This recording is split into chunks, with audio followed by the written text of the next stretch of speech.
सैया हुआ कोतवाल अब डर काहे का। हमारे आदरणीय नेता को जब दाढ़ी भी नहीं निकला था तभी से वो लोग केस में डाल रहे हैं। ने लिखे कि बाबू लालू प्रसाद यादव का कोई चारा घोटाला में नाम नहीं है। मेरा कार्यालय आप जाके देखिए, किसी कार्यालय में आप रोड़ा पत्थर देखे हैं?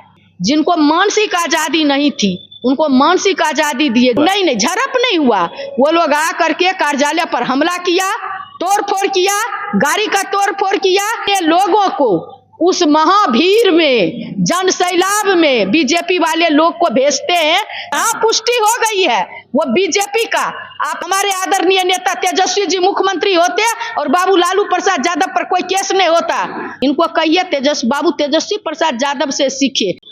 नमस्कार, मैं अजीत कुमार, आप देख रहे हैं डिजिटल दस्तक।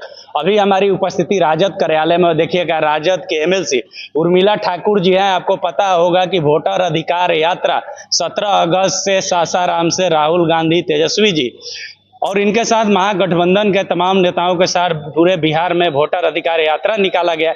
इसी क्रम में 2 बार तेजस्वी जी पे 2 बार केस हो गया है। एक बार महाराष्ट्र में केस हुआ है और अभी देखिएगा कि बिहार में भी दरभंगा की सभा में मोदी जी पे कुछ बोलने को लेके दरभंगा में भी केस हो गया। इसी मुद्दे पे आज हम मैम से बात करेंगे। आपके नेता तेजस्वी जी पे 2 जगह केस हुआ है, क्या कहिएगा? ये पहली दफा थोड़े हुआ है कि हम लोग को लगता है केस हो गया। केस उनके लिए लगता है केस हो गया। हमारे आदरणीय नेता को जब दाढ़ी भी नहीं निकला था तभी से वो लोग केस में डाल रहे हैं। आईडी, सीबीआई, इनकम टैक्स अपने तोता के माध्यम से पूरे फैमिली को प्रताड़ित कर रहे हैं। बाबू लालू प्रसाद यादव जी पर जो है केस का जो जांच कर रहे थे सीबीआई के पदाधिकारी योगेंद्र जी, उन्होंने लिखे कि बाबू लालू प्रसाद यादव का कोई चारा घोटाला में नाम नहीं है। उनका दोष यही है, उन्होंने गरीब गुरबा के जुबान का ताकत बने। जिनको मानसिक आजादी नहीं थी उनको मानसिक आजादी दिए। जिसको हिम्मत नहीं था कुर्सी पर बैठने का वो ताकत दिए। बेजुबानों को जो जुबान बने, यही उनका दोष है। इसीलिए उनको जो है कोई न कोई बहाना से घसीटा गया। और आप जानते हैं कि एक ही केस में एक को बेल हो जाता है और बाबू लालू प्रसाद यादव गरीब गुरबा के नेता है, इसलिए उनको जेल हो जाता है। तेजस्वी जी देखिए, मोदी जी के प्रति अपशब्द बोले हैं ना। हमारे आदरणीय नेता का ये मन बढ़ू और मन चलू, जो 11 साल केंद्र में और 20 साल बिहार में शासन कर रहे हैं, अचेता अवस्था में मुख्यमंत्री को रख करके आगे जो है जो जिनका इकबाल खत्म हो गया है उनको पता ही नहीं चलता है कि हम क्या कर रहे हैं और ये राज कहाँ जा रहा है। ऐसे लोग हमारे नेता पर इल्जाम लगा देंगे तो हो जाएगा। हमारे नेताजी का बढ़ता हुआ बाबू तेजस्वी प्रसाद यादव जी का जो जन सैलाब है, बिहार की जनता जो आतुर है इनको मुख्यमंत्री बनाने के लिए, उनको देख करके अपने लोगों को उस महाभीड़ में, जन सैलाब में बीजेपी वाले लोग को भेजते हैं। अनाप शनाप ये वही लोग बोलते हैं। जब जननायक कर्पूरी ठाकुर आरक्षण लागू किए तो इनसे पूछिए गाली देने वाले लोग कौन थे। कहते आरक्षण कहाँ से आई? सभा में तो कांग्रेस के कार्यकर्ता गाली दिए। नहीं, कांग्रेस का नहीं, वो बीजेपी का लड़का निकला।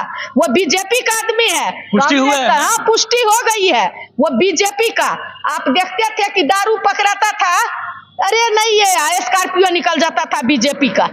जो भी आज तक घटनाएं हुई है, ये मन बढ़ू और मनचलू की सरकार है। सत्ता संपोषित अपराधी, जिनका साया जो है सत्ता का है, हाथ जो है सत्ता का है, वो लोग ऐसा काम करते हैं। हमारे आदरणीय नेता तो बाबा भीमराव अंबेडकर के बनाए हुए संविधान, जननायक कर्पूरी ठाकुर और जयप्रकाश नारायण जी, डॉक्टर लोहिया जी, जगदेव बाबू के राह पर चलने वाले जो सामाजिक न्याय का जो विचारधारा है, जो राह है, उस पर हमारे आदरणीय बाबू लालू प्रसाद यादव जिन लड़ाई को लड़े, उस झंडा को लेके आगे बढ़ने के लिए हमारे आदरणीय नेता है। जो जन सरोकार के सवाल पर सत्ता का लोभ अगर करते तो कब के बिहार में हमारे आदरणीय नेता तेजस्वी जी मुख्यमंत्री होते और बाबू लालू प्रसाद यादव पर कोई केस नहीं होता।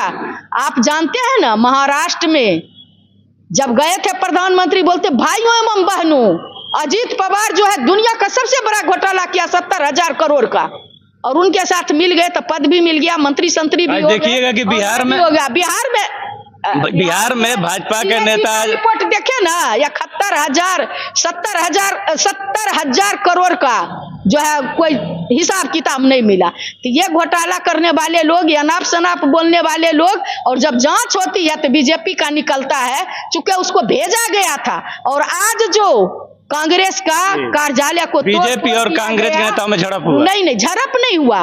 वो लोग आ करके कार्यालय पर हमला किया, तोड़फोड़ किया, गाड़ी का तोड़फोड़ किया। ये बताता है कि मनबरू और मनचलू की सरकार है, जहां कानून का खौफ नहीं है, कानून अपने हाथ में लेके चल रहा है कि सैया हुआ कोतवाल अब डर काहे का। बीजेपी के नेताओं का कहना है कि पहले गिट्टी और जो ईंट होता है कांग्रेस के लोग फेंके हैं। मेरा कार्यालय आप जाके देखिए, किसी कार्यालय में आप रोरा पत्थर देखे हैं?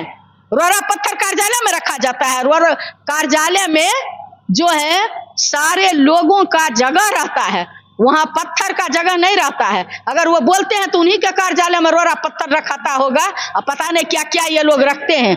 और ये लोग रोरा पत्थर फेंकने वाले लोग, लोगों को अपमानित करने वाले लोग, लोगों को गाली देने वाले लोग, ये वो लोग हैं। ये लोग झूठा आदमी है, झूठ बोलने वाले लोग हैं। इनको कहिए बाबू तेजस्वी प्रसाद यादव से सीखे। और ये लोग जो बोलते हैं, ये सारा जितना भी बोलते हैं, इनका इकबाल खत्म हो चुका है। ये क्या बोलेंगे? एमएलसी उर्मिला ठाकुर जी हैं। अभी पूरी बातों को आप सुने, ये बात कैसी लगी, आप अपनी प्रतिक्रिया कमेंट बॉक्स में दें। धन्यवाद।